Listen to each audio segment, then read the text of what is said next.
నమస్తే. అదృష్టం కార్యక్రమానికి స్వాగతం. గాతు ముహూర్తం అంటే ఏంటి? గాతు ముహూర్తంలో ఏ రాశి వారికి కలిసి వస్తుంది, ఏ రాశి వారికి కలిసి రాదు తెలుసుకుందాం. ఈ రోజు మిథున రాశి, కర్కాటక రాశి వారికి గాతు ముహూర్తంలో ఎలా ఉంటుంది, శుభ సమయాలేంటి, అశుభ సమయాలేంటి మాట్లాడదాం. మనతో పాటు గురుగారు ఉన్నారు, ప్రముఖ జ్యోతిష్యులు వీరాపురం సుబ్రహ్మణ్య స్వామి గారు. మాట్లాడదాం. నమస్తే గురుగారు. శుభాశీస్సులండి. గాతు ముహూర్తం అంటే ఫలానా పని చేయకూడదు, ఈ రాశి వారికి ఇది కలిసి వస్తుంది అని చాలా మంది చెబుతుంటారు కదా. మిథున రాశి వారికి గాతు ముహూర్తాలు, గాతు మాసం, గాతు వారాల గురించి మా ప్రేక్షకులకు తెలియజేస్తారా గురుగారు? తప్పకుండా తెలియజేస్తానండి. మీరు అడిగిన విషయం ఏంటంటే, అందరికీ కూడాను ఎవరు ఏ పని చేసుకోవాలి, ఎప్పుడు చెయ్యాలి, అందులో అందరూ కూడా క్షేమంగా, సంతోషంగా, మనశ్శాంతిగా, ప్రశాంతంగా ఏ రాశుల వాళ్ళు ఉండాలంటే ఏ పనైనా ఎప్పుడు చేస్తే బాగుంటుంది, అలాగే ఎప్పుడు చేయకపోతే వీళ్ళకు బాగుంటుందో అన్ని రకాలుగా కూడా మనం తెలియచేద్దాం. అలాగే ఇప్పుడు మనం చెప్పబోయేటువంటి రాశి మిథున రాశి వాళ్ళు. ఈ మిథున రాశిలో జన్మించినటువంటి వాళ్ళు ఏంటంటే మృగశిర, అలాగే 3వ పాదము, 4వ పాదము అనగా కా కి అక్షరాలు ఉన్నవాళ్ళు మిథున రాశి వాళ్ళు. ఇదే కాకుండా మనకు ఆరుద్ర నక్షత్రము, ఈ ఆరుద్ర నక్షత్రము 4 పాదాలలో జన్మించిన వాళ్ళు, అలాగే పునర్వసు నక్షత్రం 1, 2, 3 పాదాలలో జన్మించిన వాళ్ళందరూ కూడా మిథున రాశి వాళ్ళు. అయితే ఈ రాశి వాళ్ళు ఏ మాసంలో ఏ పని చేయకూడదు, అలాగే మిగతా మాసాలలో అన్ని పనులుగా చేసుకోవచ్చు. ఆ మాసం మనకు గాతు మాసం. ఈ మిథున రాశి వారికి కూడాను ధనుసు రాశే గాతు రాశి.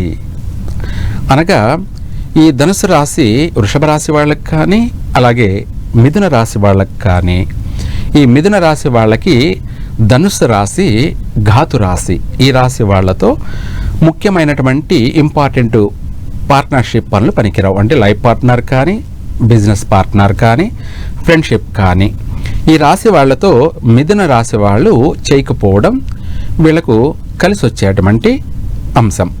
మిగతా మాసాల లేక వచ్చేటప్పటికీ వీళ్లకు ఆషాఢ మాసం అనగా ఘాతు మాసము. మిథున రాశి వారికి ఆషాఢ మాసంలో ముఖ్యమైన పనులు చేయకూడదు. ముఖ్యమైన పనులు అంటే మనకు ఏదన్నా ఇల్లు అంటే కట్టినటువంటి ఇల్లు కొనడం కానీ, లేదంటే వస్తువు వాహనాలు కొనడం కానీ, ఏదైనా సరే, లేదా వివాహ చూపులు అంటే పెళ్లి చూపులు చూడడం కానీ. అంటే పెళ్లి చూపులకి ఏమీ సంబంధం లేదు కదా, పెళ్లి చేసుకోవడం లేదు కదా అని అందరూ అనుకుంటుంటారు. పెళ్లి చూపు అనేది మొదటిసారిగా ఒకరిని ఒకరు ఇష్టపడేటువంటి ప్రధానమైనటువంటి అంశం. అంటే అమ్మాయిని అబ్బాయిని తొలి చూపులు అంటారు. తొలి చూపు అంటే ఒకరినొకరు చూసి ఆ మనిషి యొక్క స్కాన్, మనిషి బాగున్నారా లేదా, ఈ మనిషి నాకు అనుకూలమైనటువంటి వాళ్ళ కాదా, అంటే అమ్మాయి అనుకుందాం, ఈ అమ్మాయి నా జీవితానికి సరిపోయే అటువంటి అమ్మాయా కాదా అని ఒకరిని ఒకరు తొలిసారిగా చూసుకునేటువంటి చూపు. కాబట్టి మిథున రాశి వాళ్ళు ఆషాఢ మాసంలో చూసుకోకపోవడం మంచిది. అంటే ప్రతి పని కూడా, ఇదొకటే కాదు, ఏదైనా ఆషాఢ మాసంలో మిథున రాశి వాళ్ళు ముఖ్యమైన పనులు చేయకూడదు. అంటే ఏ మాసం మిథున రాశి వారికి కలిసి వస్తుంది గురుగారు? ఆషాఢ. మిగతా అన్ని మాసాలు కలిసి వచ్చినట్టే, అన్ని శుభ మాసాలే. ఒక ఆషాఢ మాసం తప్ప మిగతా అన్ని మాసాల్లోనూ. అవును. ఇప్పుడు మనం ప్రతి మాసం శుభమాసం అని చెప్పేదానికన్నా వాళ్ళకు క్లారిటీ ఏంటంటే అశుభ మాసం చెప్పామనుకోండి, ఈ నెల మాత్రమే మనకు కలిసి రాదు కాబట్టి ఆ నెల గుర్తు పెట్టుకుంటారు. మిగతా మాసాలన్నీ శుభమాసాలే ఎవరికైనా కూడా మనం చెప్పేది. ఎందుకంటే ఇక్కడ ప్రతి మాసం శుభమాసమే కాబట్టి ఆ మాసం గురించి చెప్పాల్సిన అవసరం లేదు. ఏ పనైనా చేసుకోవచ్చు. సర్వకార్య సిద్ధిరస్తు అంటే ఏ పని తలపెట్టినా కూడా 3 పూలు 6 కాయల వాళ్ళ పని, అనుకున్న పని పూర్తిగా సక్సెస్ అవుతారు, సఫలమవుతుంది, అనుకున్న పనిని సాధిస్తారు. అంతేకాకుండా ఆ మాసాల్లో చేసిన పని వల్ల వాళ్ళకి జీవితాంతము సుఖము, సౌఖ్యము, సంతోషము, ఆనందము, మనశ్శాంతి, ప్రశాంతత ఇవన్నీ కూడా వాళ్లకు అందుబాటులోకి వచ్చేస్తాయి. జీవితం అనేది సంతోషంగా సాగిపోతుంటుంది. ఇదే కాకుండా మనకు ఈ రాసుల వాళ్ళకి ఘాతు తిథులు అంటే మనకు తిథి అనేది ఇంగ్లీష్లో డేస్, పలానా తారీఖు అనేది, కానీ మనకు తెలుగులో తిథి అన్నమాట, అంటే ఇంగ్లీష్లో డేస్ అన్నమాట. వీటిలోకి వచ్చేటప్పటికి మిథున రాశి వారికి విదియ, సప్తమి, ద్వాదశి, అంటే విధి అంటే 2వ రోజు, సప్తమి అంటే 7వ రోజు అమావాస్య అయిపోయినాక, ద్వాదశి అంటే 12వ రోజు అనగా పౌర్ణానికి ముందు. ఇవి ఘాతు తిథులు. ఈ మిథున రాశి వారందరూ కూడా ఈ ఘాతు తిథుల్లో ముఖ్యమైన పనులు చేయకపోవడం మంచిది. మిగతా తిథుల్లో ఏ పనైనా కూడా చేసుకోవచ్చు. వీళ్ళకి కలిసి వచ్చేటువంటి తిథులే, చక్కగా కలిసి వస్తుంది. అమావాస్యలో కూడా చేసుకోవచ్చు. అంటే అది కూడా మళ్ళీ ఏ పని చేయొచ్చు, ఏ పని చేయకూడదు అనేది కూడా ఉంటుంది, కానీ అమావాస్యలో కూడా చేసుకోవచ్చు, నష్టమేమీ లేదు. అమావాస్య అందరికీ ఒక నెగిటివ్ అనుకుంటారు, అందరికీ కాదు, అది కొంతమందికి మాత్రమే. అలాగే పౌర్ణమైనా సరే వీళ్ళకి అందరికీ కలిసి వచ్చేటువంటి అంశం. ఇదే కాకుండా మిథున రాశి వారికి వారాలలో సోమవారం ఘాతువారము. ఈ రాశి వారందరికీ కూడా సోమవారం వారాలలో చాలా మంచి వారం సోమవారం, కానీ మిథున రాశి వారికి మాత్రమే ఘాతు వారము. ముఖ్యమైన పనులు ఈ యొక్క సోమవారం రోజు ఘాతువారం కాబట్టి ఇంపార్టెంట్ పనులన్నీ కూడా చేయకపోవడం మంచిది. ముఖ్యమైన విషయాలన్నీ కూడా పోస్ట్ పోన్ చేసుకోవడం మిగతా వారాలలో చేసుకోవచ్చు. మిగతా అన్ని వారాలలో కూడా వీళ్ళకు కలిసే వస్తుంది. నక్షత్రాలలో స్వాతి నక్షత్రం వీళ్ళకి మిథున రాశి వారికి ఘాతు నక్షత్రం. ఈ నక్షత్రం గల వాళ్ళతో ముఖ్యమైనటువంటి ఇంపార్టెంట్ పనులు చేయకూడదు. ఫ్రెండ్షిప్ కానీ, బిజినెస్ పార్ట్నర్షిప్ కానీ, అలాగే వివాహ జీవిత భాగస్వామి కానీ ఈ స్వాతి నక్షత్రం వాళ్ళను చేసుకోకపోవడం వీలైనంత వరకు చాలా మంచిది. అలాగే ఇక్కడ లగ్నం అనగా శుభ సమయం, ఇది గుడ్ టైమా బ్యాడ్ టైమా అంటే వీళ్ళకి కర్కాటక లగ్నం అనగా మిథున రాశి వారికి కర్కాటక లగ్నంలో ముఖ్యమైనటువంటి పనులు చేయకపోవడం మంచిది. అంటే ఏదైనా వస్తువులు కొనేటప్పుడు కానీ, లేదా వివాహం చేసుకోవడం కానీ, లేదా స్థలం కొనడం కానీ, లేదా గృహ నిర్మాణం చేయడం అంటే శంకుస్థాపన లాంటివి, గృహప్రవేశం లాంటివి, ఇటువంటి ముఖ్యమైనటువంటి పనులు. ఇదే కాకుండా ప్రయాణం అస్సలు చేయకూడదు. ఈ రాశివారు మిథున రాశి వారు కర్కాటక లగ్నంలో ప్రయాణం చేసినట్టయితే ఆపదలను కొనుక్కొచ్చుకున్నట్టే. ప్రమాదాలు కావచ్చు, లేదా అనారోగ్యానికి గురి కావడం కానీ, మనం అనుకున్న పని ఏదైనా ఒక పని ఈ పని మీద మనము సక్సెస్ కావాలి అని బయలుదేరిన వాళ్ళకి ఆ కర్కాటక లగ్నం అనేది ఘాతు లగ్నం కాబట్టి వాళ్ళు ఆ సమయంలో బయలుదేరినట్టయితే ఏ పని అయితే చేయాలి, సాధించాలి, సక్సెస్ కావాలి అంటే ఉద్యోగం గురించి అనుకుందాం. ఉద్యోగానికి వెళ్తున్నారు అంటే ఇంటర్వ్యూకి, ఆ సమయంలో ఈ మిథున రాశి వాళ్ళు కర్కాటక లగ్నంలో బయలుదేరి వెళ్ళారనుకోండి, ఆ పోయిన పని విఫలమైపోతుంది. అంటే ఘాతు లగ్నం కాబట్టి, నెగిటివ్ టైం కాబట్టి, బ్యాడ్ టైం కాబట్టి మనకు ఆ ఉద్యోగం రాదు.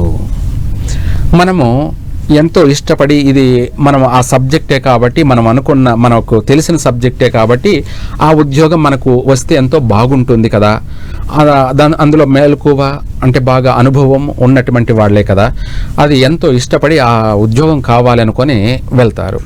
మిగతా టైంలో వెళ్ళినట్టయితే ఈజీగా సక్సెస్ అవుతారు. ఆ ఉద్యోగం వీళ్ళను వరిస్తుంది, ఆ ఉద్యోగం వీళ్ళకు వస్తుంది.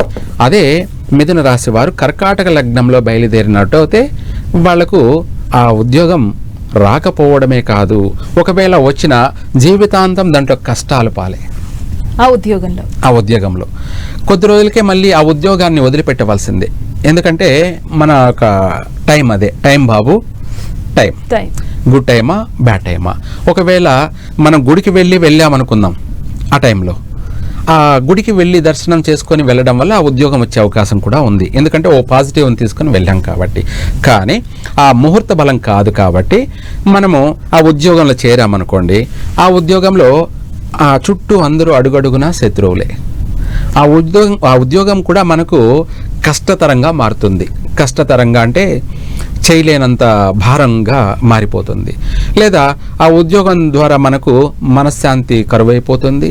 అనేక సమస్యలు, తెలిసినటువంటి ఉద్యోగమే, మనకు అనుభవం ఉన్నట్టు ఉద్యోగమే, కానీ చేయలేక మధ్యలోనే ఆ ఉద్యోగాన్ని వదిలేసేయాల్సింది వస్తుందన్నమాట. అంటే తెలియక ఒకవేళ ఇలాంటి మిస్టేక్స్ చేసినా ఏదైనా పరిష్కారం చేసుకునే అవకాశం ఉందా గురుగారు? అంటే ఏదైనా పూజలు చేసుకుని కొంత ఉపశమనం పొందే ఛాన్స్ ఉంటుందా?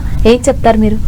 వాస్తవంగా మీరు చెప్పినట్టుగా పరిష్కార మార్గం అయితే 100% ఉండవు. కొన్నిటికి ఒకవేళ మనం ఇందాక చెప్పుకున్నట్టు మనము ఈ టైంలో బయలుదేరి తీరాల్సిందే.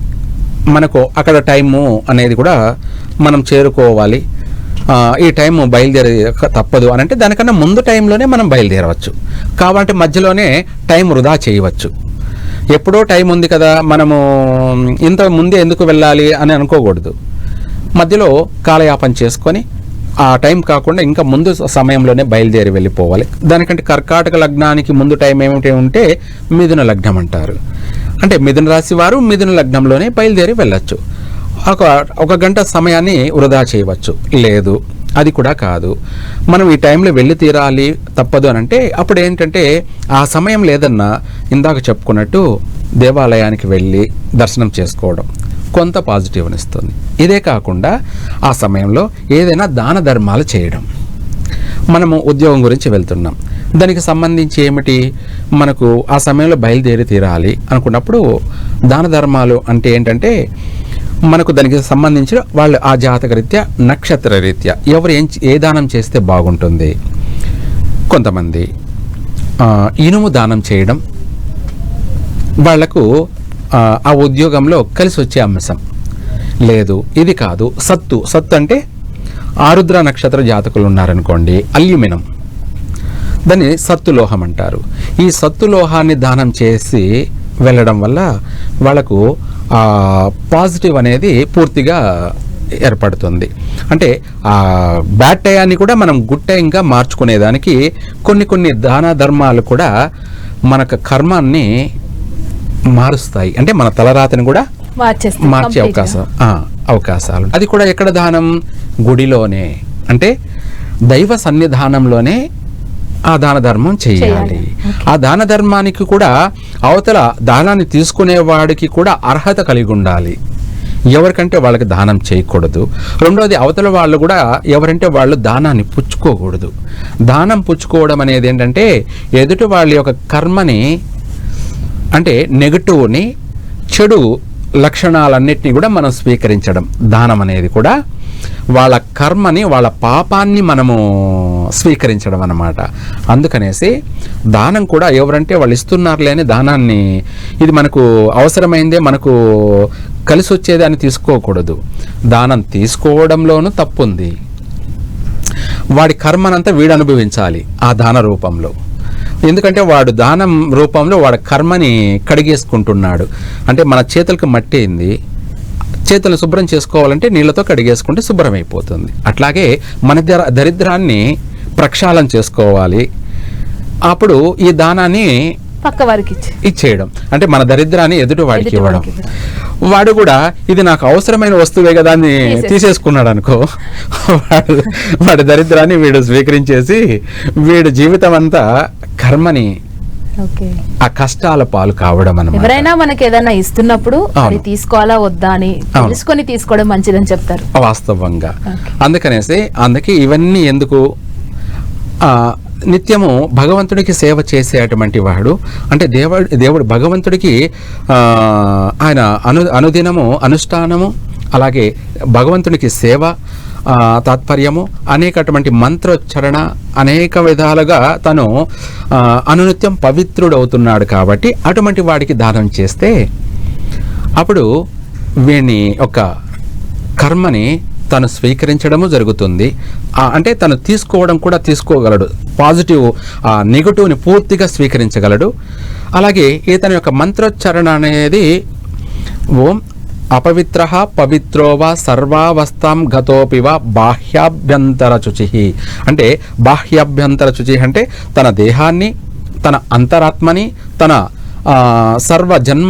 పూర్వ జన్మల యొక్క కర్మ ఫలితాన్ని కూడా అతను స్వీకరించుకుంటూ మళ్ళీ తనను తాను ప్రక్షాళన చేసుకుంటాడు యథావిధిగా. కాబట్టి తను ఆ కర్మని మంత్రం ద్వారా ప్రక్షాళన చేసుకోగలడు. ఎదుటివాడి కర్మనంతా కూడా బాగా చక్కగా, వాడి దరిద్రాన్ని అంతా కూడా సంపూర్ణంగా వాడిని ప్రక్షాళన చేయగలడు, కర్మను స్వీకరించగలడు. తాను కూడా ఆ కర్మను మళ్ళీ అంటే తను డిలీట్ చేసుకోగలడు. అందువల్ల అతని కర్మ వైదొలిగిపోతుంది. ఈ తీసుకున్న పండితుడు ఆ కర్మను చాలాసేపు ఉంచుకోడు, దాన్ని ప్రక్షాళన చేసుకుంటాడు. కాబట్టి 2 విధాల ఇద్దరు సేఫ్ అయిపోతారు. అందుకనేసి ఈ రాశి వాళ్ళు, ఈ మిథున రాశి వాళ్ళు చక్కగా ఈ యొక్క కర్కాటక లగ్నంలో ముఖ్యమైన పనులు చేయకపోవడం చాలా మంచిది. మిగతా శుభ సమయాలు, మిగతా లగ్నాలన్నీ కూడా వీళ్ళకు కలిసి వచ్చేటువంటి శుభ లగ్నాలే కాబట్టి అవన్నీ చక్కగా చేసుకోవచ్చు, ప్రశాంతంగా చేసుకోవచ్చు. ఎవరిని అడగాల్సిన అవసరమూ లేదు. వీళ్ళు ఏ పని మొదలుపెట్టినా సక్సెస్ అవుతుంది. ఓకే గురుగారు, మిథున రాశి గురించి చాలా చక్కగా చెప్పారు. ఇప్పుడు కర్కాటక రాశి గురించి మీరు మాకు తెలియజేస్తారా? మా ప్రేక్షకులకు కర్కాటక రాశి వాళ్ళు వెయిట్ చేస్తున్నారు, వాళ్ళ కోసం తప్పకుండా తెలియజేస్తాను. అలాగే ఇందాక చెప్పుకుంటున్నట్టుగా ప్రతిదీ కూడా మనకు కర్కాటక రాశి వారికి మిథున రాశి ఘాతు రాశి. కర్కాటక రాశికి మిథున రాశికి పక్కనే రాశి వాళ్ళు అన్నమాట, పక్కనే ఇల్లు వాళ్ళు అన్నమాట. అలాగే ఈ మిథున రాశి వాళ్ళకి, కర్కాటక రాశి వాళ్ళకి, ఈ కర్కాటక రాశి వాళ్ళు మిథున రాశి వాళ్ళతో ఎటువంటి పార్ట్నర్షిప్ పెట్టుకోకపోవడం వీళ్లకు శుభప్రదం, కలిసి వస్తుంది. వాళ్ళతో ఎటువంటి పార్ట్నర్షిప్ పెట్టుకున్నా జీవితంలో నష్టపోవడమే ఉంటుంది. జీవితాంతం వాళ్ళతో ఏదో ఒక సమస్యను ఫేస్ చేస్తూనే జీవించాలి. అంతేకాకుండా ఈ కర్కాటక రాశి వారికి మిథున రాశి వాళ్ళు ఆపోజిట్ రాశి. తర్వాత తదుపరి మాసాలలో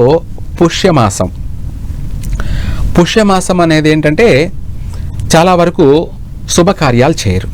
శుభకార్యాలంటే వివాహాలు కానీ, గృహప్రవేశాలు కానీ, గృహారంభాలు కానీ ఇవి చేయరు. కానీ స్థలం కొనుక్కోవడాలు కానీ చేసుకోవచ్చు, లేదంటే వాహనం కొనుక్కోవడం, ప్రారంభం చేసుకోవడం, మిగతా కార్యక్రమాలన్నీ కూడా చేయొచ్చు. వివాహము ఒక ముఖ్యమైనటువంటి ఇంపార్టెంట్ పనులు మాత్రమే ఈ మాసంలో చేయరు.